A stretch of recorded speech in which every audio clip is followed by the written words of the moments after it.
देखिए भाई 1996 में आमिर खान और करिश्मा कपूर की एक फिल्म आती है जिसका नाम था राजा हिंदुस्तानी। और राजा हिंदुस्तानी 1996 की एक ऐसी फिल्म थी जिसने उस साल अगर देखा जाए तो सबसे ज्यादा कमाई की थी, क्योंकि इस फिल्म का बजट ही 6 करोड़ रुपए था। जबकि इस फिल्म ने जो कमाई की थी वो 76 करोड़ रुपए की कमाई की थी। और उस साल की सबसे ज्यादा कमाई करने वाली फिल्म इसलिए बनी थी क्योंकि उस साल अगर देखा जाए तो मतलब सनी देओल की घातक जैसी फिल्में भी रिलीज हुई थी, अनिल कपूर की कई बड़ी फिल्में रिलीज हुई थी, अक्षय कुमार की कई बड़ी फिल्में रिलीज हुई थी। लेकिन उस सबको पछाड़कर जो राजा हिंदुस्तानी फिल्म है वो उस साल की सबसे ज्यादा कमाई करने वाली फिल्म बनी थी। और यही वो फिल्म थी जहां से जो है आमिर खान को मिस्टर परफेक्शनिस्ट का तबका मिला था। जबकि अगर बात की जाए करिश्मा कपूर ने जो इस फिल्म में एक किसिंग सीन दिया था, ऐसी क्या मजबूरी थी कि वह साहब करिश्मा कपूर को 72 घंटे यानी कि लगभग तीन दिनों तक अपनी मां के सामने इस किसिंग सीन को शूट करवाना पड़ा। और मतलब ऐसे कौन से फैक्ट है राजा हिंदुस्तानी फिल्म के जो कि जिनसे आप आज तक अनजान हैं, उन सभी पर हम बात करेंगे। 4 से 5 फैक्ट हम आपको बताएंगे जिनको सुनकर और जानकर आप सच में हैरान रह जाएंगे। देखिए सबसे पहले फैक्ट की अगर हम बात करें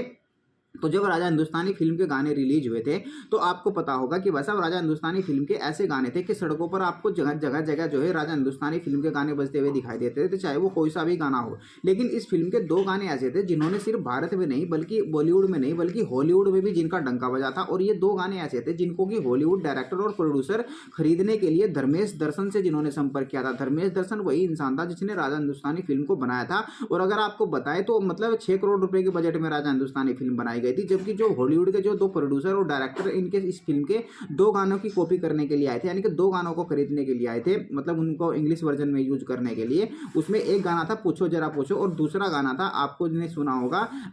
तेरे इश्क में नाचेंगे, जो कि पार्टी में सॉन्ग दिखाया गया है राजा हिंदुस्तानी फिल्म में, जिसमें आमिर खान नशे में धुत दिखाए गए हैं। इन दोनों गानों के लिए वो जो प्रोड्यूसर और डायरेक्टर थे वो 6 करोड़ रुपए के आसपास धर्मेश दर्शन को देकर गए थे। और जबकि इस फिल्म का पूरी का बजट ही मतलब 6 करोड़ रुपए था, यानी कि फिल्म का जो पूरा का पूरा बजट है वो सिर्फ 2 गानों ने वसूल कर दिया था। उसके बाद अगले फैक्ट की अगर हम बात करें तो जो तेरे इश्क में गाना है, तेरे इश्क में नाचेंगे जो गाना है, उसमें आपने देखा होगा कि आमिर खान को नशे में धुत दिखाया गया है। लेकिन जब आमिर खान को यह पता चला कि भाई साहब जो डायरेक्टर है वो तुमको इस गाने में जो है नशे में धुत दिखाना चाहते हैं, लेकिन उसके बावजूद आमिर खान को यह भी तो पता था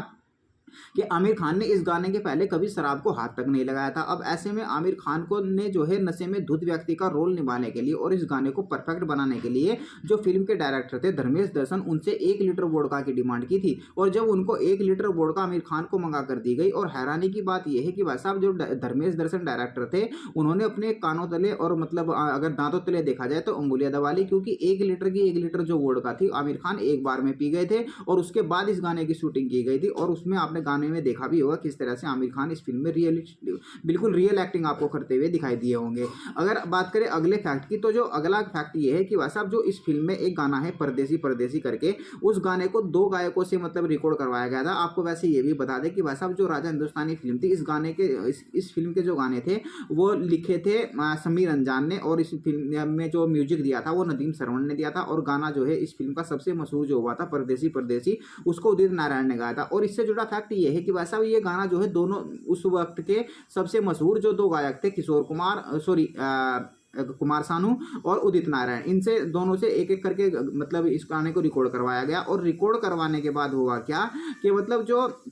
नदीम श्रवण थे वो ये चाहते थे कि भाई जो किशोर को जो मतलब कुमार सानू वाला गाना है उसको फिल्म में शामिल किया जाए। जबकि जो गाने को लिखने वाला था समीर अंजान, वो चाहता था कि भाई साहब जो उदित नारायण वाला गाना है वो मतलब रिलीज किया जाए। लेकिन जब ये बात उदित नारायण को पता चली तो उदित नारायण साहब जो है नदीम और श्रवण के पास जाते हैं और उनको बोलते हैं कि अगर ये गाना फ्लॉप होता है और अगर फिल्म फ्लॉप होती है तो इस गाने को रिकॉर्ड करने में जितना खर्चा हुआ है वो आप मेरी जेब से ले लेना, लेकिन फिल्म में जो गाना है वो मेरी आवाज वाला डालना। और उसके बाद ये गाना फिल्म में डाला गया और फिल्म के साथ साथ गाना भी सुपरहिट हुआ। और जो शर्त लगाई थी उदित नारायण ने नदीम श्रवण से कि जितना खर्चा इस गाने में आएगा उसका दुगना मैं आपको दूंगा, या तो नहीं तो फिर तुमको मुझको उसका दुगना देना पड़ेगा। तो उसके बाद नदीम श्रवण को जो है दुगनी कीमत देकर उदित नारायण को मनाना पड़ा था। अगले फैक्ट की अगर हम बात करें तो इसमें जो किसिंग सीन दिखाया गया है, आपको पता है कहा यह जाता है कि भाई साहब ये किसिंग सीन 3 दिनों तक चला था। और 3 दिनों तक ये किसिंग सीन इसलिए चला था क्योंकि उस वक्त अगर देखा जाए तो जो